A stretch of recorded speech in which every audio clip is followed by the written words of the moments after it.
Hi, this is Dennis with Second Chance Tackle. Today I'm going to work on one of those ambassadors that I got on. Of those that I previewed, you saw that a lot of ambassadors came in this week. There were 5 that were sent in by Skipper. There were 2 that David sent in, and there were 2 more that were dropped off. It gave me the opportunity to do a video on some of the basic engineering changes inside the reels. Well, we're going to go back on one of them. I said that I would do the video on this one just because I haven't seen it before. But this is the Ambassadeur Bass Tour Series, and it's a C4 model, 5500. And well, I'm told that it won't engage. Well, there you go. So we are fully up here, and the reel's not engaging. You normally think it's got something to do with the drag, but the drag all the way tightened down. I got to click, click, click, but nothing's working there. And we're going to go take it apart and see. So the video I did showed some of the differences on the internal makeups of these reels as they've evolved over time. This is the C4. It's actually one of the more simple designs internally. So when you're doing a test like this and you hear something like that, your first assumption is there's a broken part, just because there's just not that many moving parts inside this reel. It's a relatively simple reel from a design standpoint. I think that was to Abu's credit. They really found out how to move a lot of the moving parts out of the reel and get it down to just a core few and still maintain the performance of those reels. Well, I took off the nut cap and the retainer, and now we're at a point where we have to remove the E-clip. And this one's always a little antsy just because it's a small clip, and if you lose it, well, you're going to spend a lot of time trying to find it. This is the clip that goes on the post right here. And if you don't find it, they're kind of hard to replace. They're just kind of a different one than most of them that are available out there in the market. When you remove that clip, that's going to enable you to remove the gear post, but it also enables you to remove the handle and the star adjuster for the drag washers. So we're going to take this apart. We'll find out if there's a broken part or what the cause of this might be. And he asked me to clean it up and tune it up as well, so we'll take you through the full servicing of this reel. If you happen to have this reel, or quite honestly any C4 version, even though it's called a Bass Tournament, I pulled out the schematic for that, which was available online through Abu, and well, it's pretty much a standard setup on the reel, including the drag washers and stacks and the like. So let's go have at this. We'll see what the problem is, see if we can fix this one and get this one back out there fishing again. Well, one of the things I want to do, I appreciate the little notice here, but I want to remove this because when I go to test, I don't want this thing getting in the way. We'll leave that with the reel. And when you take those 3 thumb screws out, you should be able to remove the side plate now. When you remove the side plate, you'll be able to have access to the spool. This has that removable shaft. Sometimes the shaft comes out from the tensioner. Don't worry about it, it just goes right back in. There's 2 ball bearings here, I believe, if I look at the schematic.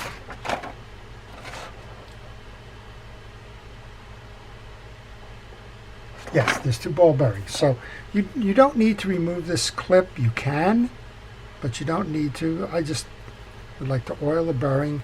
And to get to this bearing on this side, this clip does remove, and you can just go ahead and oil that as well.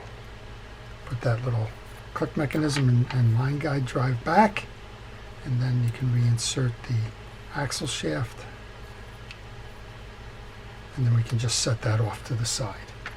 On the inside of this, then, you won't find a bearing because the bearing is in a spool. You will find a little holder here, a little bushing, and check the teeth on the idler gear and also the one that's a two gear setup in here. It drives the line guide. Just kind of do a quick turn on that, make sure that all the teeth are there, that they're not broken or chipped or or have a problem with that. This line guide was working fine. I gave it a spin here. So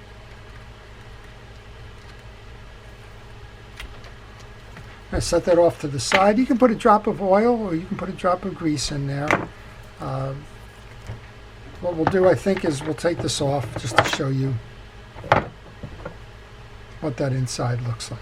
Well, while I'm doing that, I would ask you to subscribe to my channel if you like the hobby or the art of reel repair, or if you'd like to learn more about fishing reels. I've done this now pretty much for about 3 years, where I've tried to publish on a daily basis. You essentially have a look into my shop, into the reels that come into my shop for service, and learn a little bit about those reels as I'm kind of working on them, showing you how to tune them up and keep them going for a long time to come. We also do problem diagnosis, which we're going to do here, and hopefully we can show you the repairs. All right, so I just wanted to check here inside that. I want to check the star on the wheel, make sure that those teeth are nice and sharp. There is a little bit of debris on there, so let's go ahead and grab it. Cloth here and wipe that down. Now, if you need to remove the worm gear, this is going to slide out like that. It's a little lever clip. The old Shakespeare's had those on there. You can flip that out and you can pull this whole assembly out once you remove the pawl on the line guide. All right, well, that looks fine. Put a drop of oil in there. Just want to make sure that your side case is clean. Now, we saw that from the outside. That's why initially I wasn't going to remove the plate, but we're going to check all the teeth anyway. This is another way to do it. And you want to make sure all the ridges on these teeth are nice and straight, working well. And you want to do the same thing with the inside piece. This is the fail-safe piece of the reel. And what will happen is, more times than not, if you're hung up somewhere and you're trying to use this as a winch, well, that plastic idler gear is going to be the one that gives way. And a lot of folks have said, well, why don't they make them metal then? Well, it's a fail-safe. If you made it metal, you would probably risk breaking a lot more pieces and parts than just that idler gear. So that's kind of the sacrificial one in there. Also, those gears, for smooth operation, you need some play in those gears, and the plastic does provide the play, where if you went metal on metal with those gears, well, it'd be noisier to begin with. And as I mentioned, there wouldn't be that flex in there that sometimes is needed to drive that worm gear. All right, we're just reassembling the side plate now. We'll get over to the other side now. We'll see what we can do, figure it out, why this reel is failing to engage. But we've cleaned the one side, we've cleaned and oiled the spool. I'm going to go ahead and reassemble that now.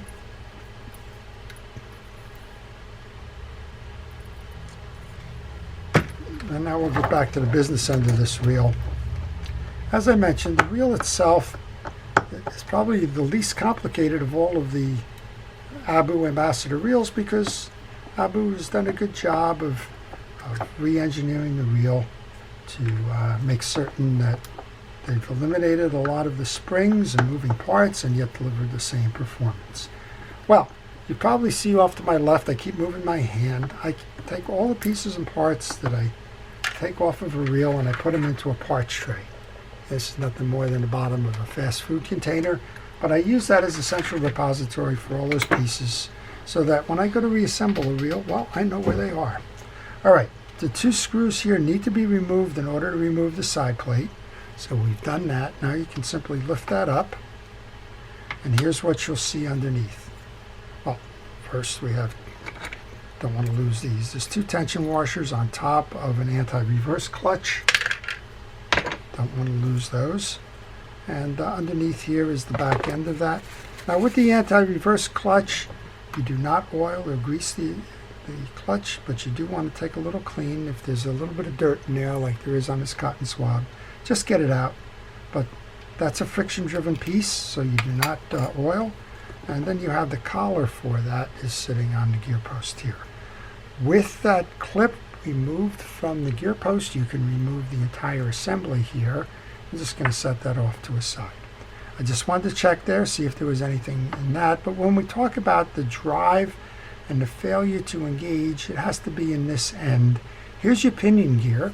Your pinion gear has got a slot on the back of it that's going to accept that crossbar in the spool here, and that's how it's going to engage. So one of two things is happening. Either that's not grabbing it properly, or it's not reaching it. And I can see visually what the issue is here. Can you? I mean, if you're used to working on these, you may be able to pick up right away. Somebody's been in this reel. This is not a failure or a break part that just happened overnight. It's not something that, well, let's just say is inherent in the operation of the reel. This is the spring tensioner that belongs on the yoke, and however this happened, the spring tensioner is loaded under the yoke where it belongs on top of the yoke, which means it's forcing the yoke out. There's no tension on this. Let's see if we can get that out. There you go. No tension on it. Well, if there's no tension on it, there's no way it's going in to engage the spool. All right, well, simple enough fix. We'll get that back. But you can see that we have two springs here. Those springs belong on the outside of the yoke. And I don't know how that happened, but it happened. All right, we're going to remove this then. There's two studs that this sits on, right here and right here. Let's see if we can't just get that out of the way. Remember, the other piece on this said clean, so that's what we're going to do as part of this service. You should do it on all of your services. We're removing the yoke, that's clean. And there's only three moving parts on the base of this reel then. There is the release mechanism, there is the thumb bar to set that, and there's a transition piece, which I call a transition piece. I don't know what it's called. Somebody will tell me what it is. Some people get annoyed that I don't know the names of it. Oh well. All right, so we just cleaned the bridge. That's easy enough. To service, you just want to put a little bit of grease onto that shaft that's going to drive the or house the gear sleeve. You can put a little bit on the back end. Don't put too much on. And then we can reassemble. So the first part of reassembly on this is to actually put what I call that transition piece back. It sits up, there's two holes in it, and the hole that is the furthest distance from the pin sits on this bar here. Now you'll notice, interestingly enough, that this bridge has a slot right here. If you have a thumb drive, that slot is going to be filled by the point of the thumb drive as it moves up and down. If you don't have the thumb drive, if you have the side of the case drive, as is the case with this one, well, then you won't need to use that, but just note that it is there because either version of the reel will use that. Right, I'm just going to clean that arm off, trip lever arm. That goes on next. You can put a little bit of grease on there. You don't need much. It's not going to move much. It's going to be housed on that stud. But that goes on next on the stud. And the third piece of it is the part that's going to trip. All right, that's how your assembly lays. When this is in operation, this little tag on the bottom end of the beak, right here, is going to hook into one of the notches on this trip lever here, a trip gear, click ratchet, and that's what's going to push this up to disengage the operation of that. All right, we'll just take the pinion gear off. We're going to inspect that. This is clean. There's nothing in here, so I don't need to clean that. Just check it. You want to make sure that they're uniform and not bent in any way. We're going to freshen it up. We're going to put some grease on there. I recommend that you only use fishing reel grease for this. The grease I'm using is Penn Precision Reel Grease. I guess that's okay. Abu is now owned by Penn, or actually the Penn's parent company, Pure Fishing. When you go to reinstall the yoke, it's easy to put it on backwards. Look for the slants on the back end of the yoke. Those slants face inward. So this is assembled this way. The cross or the slot for the spool faces inward, the slants face upward, and the drive on the back goes in there. All right, That just simply goes on to those two posts that we remove them from. And sometimes I get this sequence wrong, so if I have to pull it back out to put the main gear in, so be it. We're going to remove the main gear now. We're going to check and clean all of that. Notice the orientation that it comes out in. You've got a click ratchet on the bottom of your main gear, and underneath, very important, you have a little copper washer there. Don't lose that. Make sure that that copper washer is there. It's the spacer to allow this to operate properly. All right, this is fine. We've put the grease on there. If there was any issues with the threads, you can clean them out. So that can go back on. There's a washer. You can see the residue from the washer that's sitting on the post now. That's a drag washer and a spacer. We're going to clean the back of that wheel. I'm going to go ahead and check the drag washers inside the reel. Now, these are hard washers, and see if I can just get this one out. As a hard wash, you don't need to really over lubricate these. You can run them dry. You can put a little bit of oil on them. Either way, they'll operate fine. Well, let's do this.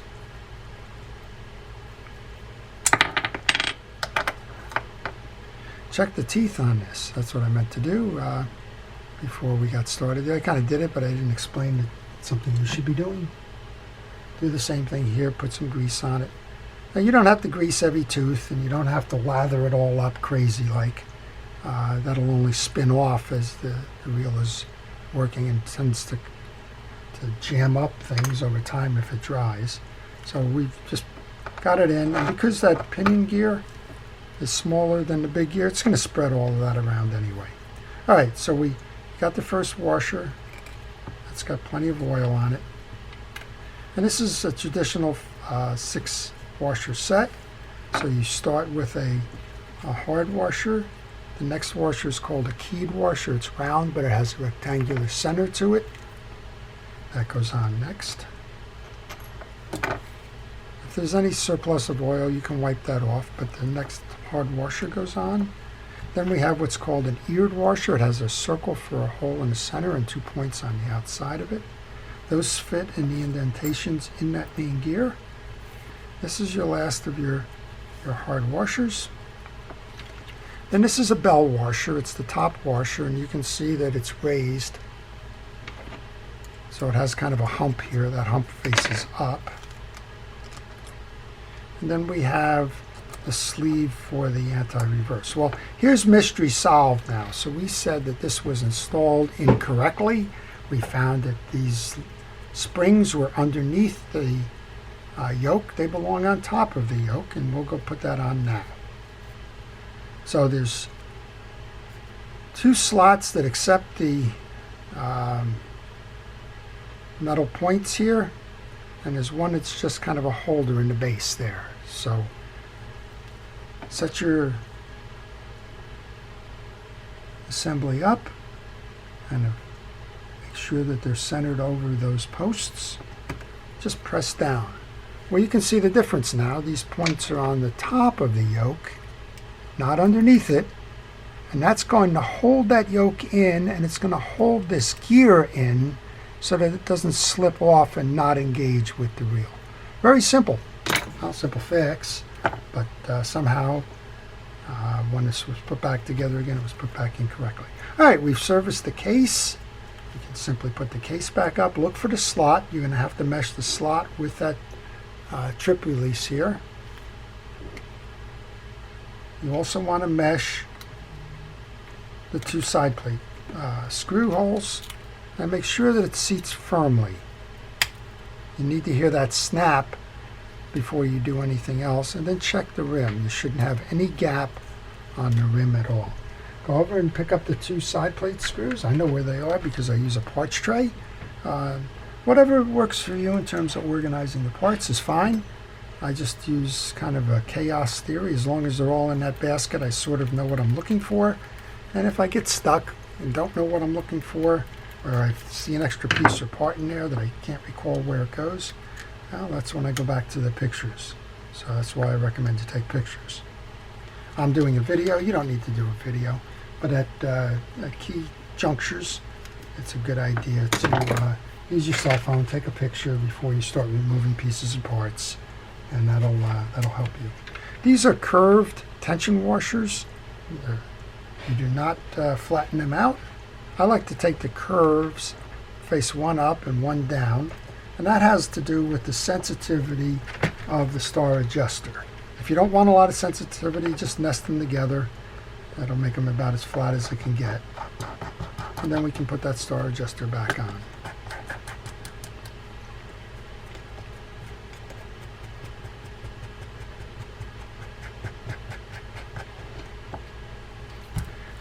Okay, we need the handle and the tension washer. There's a tension washer that goes between the star adjuster and the handle. The handle goes on next. Then I like to put that E-clip on before I do anything else. Now, in some cases, this is the only option you have, because this actually has a cap nut on it. But sometimes that cap nut is replaced by a standard nut, and sometimes folks want to put that on after they put that handle nut on. I always like to put it on first. It seems to make it easier. All right, we're going to tighten that down. If you take this flat side of the nut and make it perpendicular to the screw hole for the tie down for the little nut cap holder, you generally will align it pretty close. I got it pretty close, and I should be able to get the screw in there. That's the last piece. My parts tray is empty. That tells me that whatever I put in there, I've taken out of there. And now, I guess the more important part for Skipper is, does it work? Have we fixed the problem? Well, we've cleaned the reel. That was part one.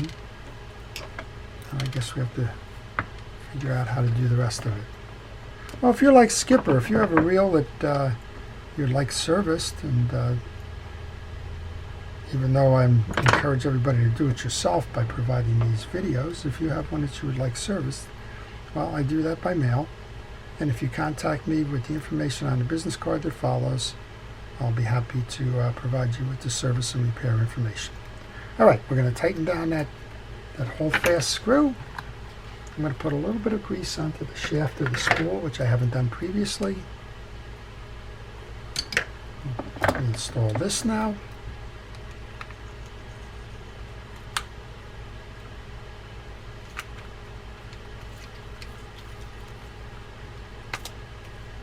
And again, just like we did with the other one, make sure that the seam of your side case is flush throughout, that you don't see anything, any spacing in there. And you shouldn't have to do anything at all in terms of muscling that in. So if it's not fitting properly, take a deep breath, back it out, try again. I was having a little bit because I was waiting for that spool to seat into that little catch in the spool adjuster cap. I'll tighten those down.